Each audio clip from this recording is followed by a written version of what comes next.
یہ وطن عزیز بڑا پیارا ملک ہے اور جان سے عزیز ہے. ہمیں کسی وردی کی، کسی خاص رنگ کے پوشاک کی ضرورت نہیں ہے. ہمارے لیے یہ کافی ہے کہ ہم مسلمان ہیں، ہمارے لیے کافی ہے کہ ہم وطن عزیز کے باسی ہیں. بینگ پاکستانی ہماری تمام کی ذمہ داری ہے کہ جیسے بینگ مسلم اپنے حصے کا کام ہم نے سر انجام دینا ہے، اسی طرح بینگ نیشن فیلو. اور جب اسی کو میں اپنی آج کی اس جو پہلے چند گزارشات پیش کیے ہیں اس کے پیرائے میں دیکھوں تو جو کچھ ہمارے ساتھ ہو رہا ہے اس کا مطلب ہے ہم ہستی چھوڑ کر بیٹھ جائیں. تو اگر ہم سارے بیٹھ جائیں اور ہماری انداز یا گفتگو یا الفاظ تلخ ہو جائیں، کیا وہ سلوشن دیں گے؟ قطعاً نہیں دیں. اگر ہم اللہ کے لیے اپنی زندگی بسر کریں تو پھر سمجھ آئے گی کہ یہ ملک، اس میں کوئی جو خرابی کر رہا ہے میرے اختیار میں نہیں ہے، لیکن اللہ سے تو دور نہیں.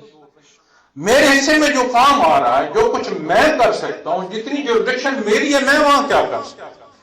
یہ جو 5 یا 6 فٹ کا پاکستان اللہ نے مجھے عطا فرمایا، جو زبان کی قوت اس نے مجھے عطا فرمائی، جو مخلوق میرے ساتھ منسلک ہے، جو میرا خاندان، میرا اہل، میرے بچے اولاد، میں وہاں کیا کر رہا ہوں؟ تو کیا وہ سارے کچھ ایسے ہے جیسے اللہ نے فرمایا؟ کیا وہ سارا کچھ ایسے ہے جیسے محمد رسول اللہ صلی اللہ علیہ وسلم نے فرمایا؟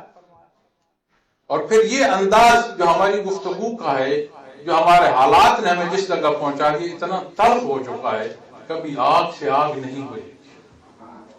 اور میں بالکل اس بات کا حامی ہوں کہ کوئی کہے کہ تبلیغ کرتے رہو ہر چیز درست ہو جائے گی. اگر ایسا ہوتا تو محمد رسول اللہ صلی اللہ علیہ وسلم نے مکہ میں فرمائی، مدینہ منورہ میں فرمائی، پھر میثاق قانون آپ نے لاگو فرمایا.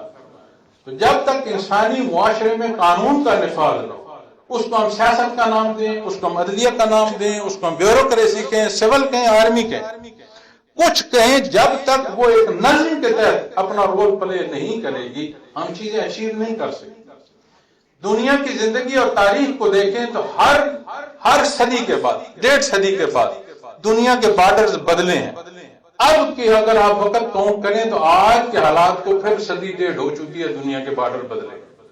اور دنیا کی ترقی کو دیکھیں. اور پھر جو ذکر کیا گوندر صاحب نے کہ وہ مئی میں جو ہمارے ساتھ کیا گیا، تو کیا وہ ایسا نہیں تھا جیسے غزہ میں ہو رہا؟ اس کی شروعات نہیں. اللہ کا احسان ہے کہ رب کائنات نے ہماری تمام خرابیوں، تمام فسادات کے باوجود کوئی نہ کوئی سبب فرما دیتا ہے کہ جو ہمارے جانثار اپنا خون دیتے ہیں اور اس ملک کا اور اس قوم کا دفاع کرتے ہیں.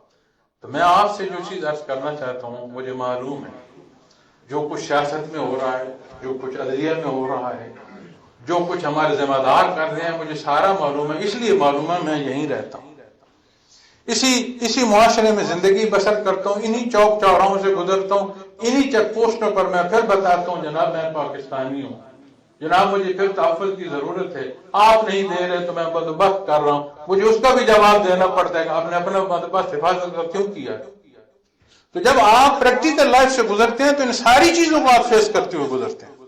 لیکن جب میں اپنی طرف دیکھوں اور بینگ مسلم دیکھوں، قرآن کو دیکھوں، نبی کریم صلی اللہ علیہ وسلم کے فرمان کو دیکھوں، تو مجھے وہ بات یاد آتی ہے اسی خطے میں.